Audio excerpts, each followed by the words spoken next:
Assalamualaikum warahmatullahi wabarakatuh.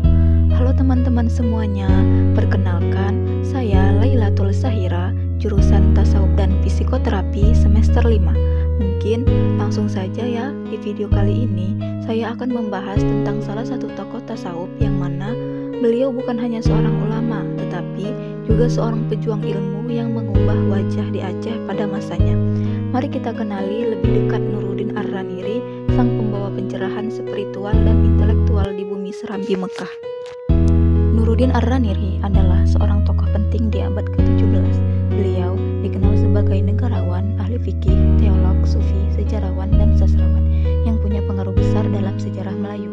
Nama lengkap beliau itu adalah Nur al-Din Muhammad Ibn Ali Hasanji Ibn Muhammad Hamid Ar-Raniri Al-Quraisy Asy-Syafi'i. Beliau dipanggil Raniri karena lahir di daerah Ranir atau sekarang disebut kota Render, sebuah kota pelabuhan tua di pantai Gujarat, India.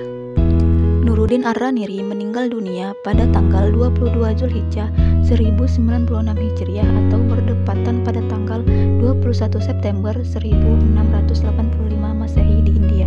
Walaupun punya darah keturunan India dan Arab, beliau lebih dikenal sebagai ulama Melayu Indonesia karena ibunya adalah seorang Melayu, sedangkan ayahnya berasal dari keluarga Hadrami, imigran Arab yang punya tradisi merantau ke Asia Selatan dan Asia Tenggara. Nuruddin juga mengklaim memiliki garis keturunan Quraisy, suku yang juga menurunkan Nabi Muhammad SAW, dan ayahnya adalah seorang pedagang Arab yang aktif dalam pendidikan agama. Nuruddin adalah orang yang ilmunya gak cuma fokus di satu bidang saja. Pengetahuannya yang sangat luas, mulai dari sejarah politik, sastra, filsafat, fikih, sampai hal-hal yang berhubungan dengan mistisisme. Nuruddin juga awalnya belajar bahasa Melayu di Aceh, tetapi ketika beliau melaksanakan ibadah haji ke Mekah, beliau juga sekalian memperdalam ilmu agamanya. Pada tahun 1637, beliau balik ke Aceh dan tinggal di sana selama 7 tahun. Waktu itu, Syekh Samsudin As-Sumatrani sudah meninggal karena ilmunya yang luas. Sultan Iskandar Thani mempercayai beliau buat isi posisi yang ditinggalin sama Syamsuddin. Nuruddin akhirnya jadi Qadi Malik Al-Adil, mufti besar, sekaligus syekh di Masjid Bait Ar-Rahman. Nah, di sini juga ada 5 ajaran tasawuf menurut Nuruddin Ar-Raniri. Yang pertama itu ada ajaran tentang Tuhan, yang maksudnya itu adalah menurut Ar-Raniri dalam pandangannya tentang ketuhanan cenderung bersikap kompromi.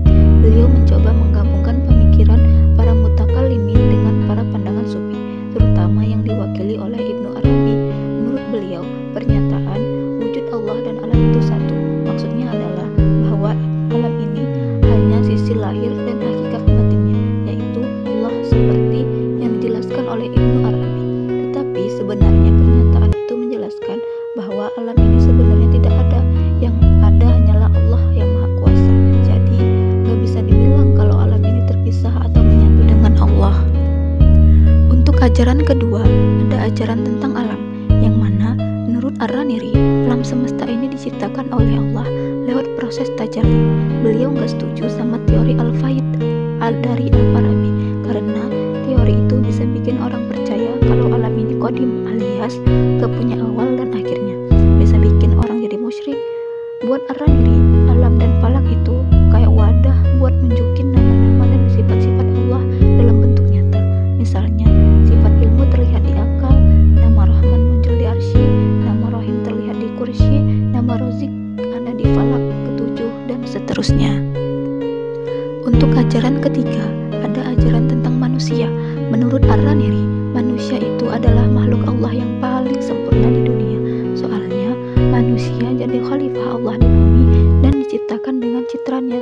Selain itu, manusia juga jadi tempat buat nyatain asma dan sifat Allah yang paling lengkap. Konsep insan kamil yang beliau ngomongin itu sebenarnya hampir sama kayak yang dijelasin Ibnu Arabi. Untuk ajaran keempat, ada ajaran tentang wujudiyah. Inti ajaran wujudiyah ini menurut Ar-Raniri fokusnya ada di konsep wahdat al-wujud, yang katanya bisa bikin orang jadi sesat. Ar-Raniri bilang kalau benar Tuhan sama makhluk itu sebenarnya satu, berarti manusia bisa dibilang Tuhan dan Tuhan bisa dibilang manusia. Malah semua makhluk itu dianggap jadi Tuhan. Jadi apapun yang manusia lakuin, entah baik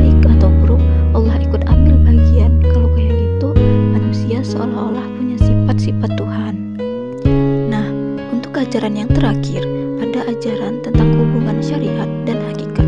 Pemisahan antara syariat dan hakikat menurut Ar-Raniri merupakan sesuatu yang tidak benar. Untuk menguatkan argumentasinya, beliau mengajukan beberapa pendapat pemuka sufi. Di antaranya adalah Syekh Abdullah Al-Aidarusi yang menyatakan bahwa tidak ada jalan menuju Allah kecuali melalui syariat yang merupakan pokok dan cabang Islam.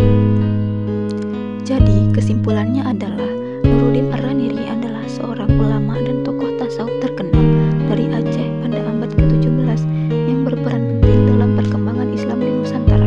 Beliau dikenal sebagai pembaharu dalam bidang akidah dan tasawuf, terutama dengan kritiknya terhadap paham wujudiyah yang dianggapnya menyimpang dari ajaran Islam. Demikianlah pembahasan kita mengenai tasawuf dan kontribusi besar Nuruddin Ar-Raniri dalam mengembangkan keilmuan Islam, khususnya di dunia Melayu. Semoga materi ini dapat menambah wawasan kita semua dan menjadi inspirasi dalam mengamalkan nilai-nilai tasawuf dalam kehidupan sehari-hari. Terima kasih telah menyaksikan. Sampai jumpa di pembahasan berikutnya. Wassalamualaikum warahmatullahi wabarakatuh.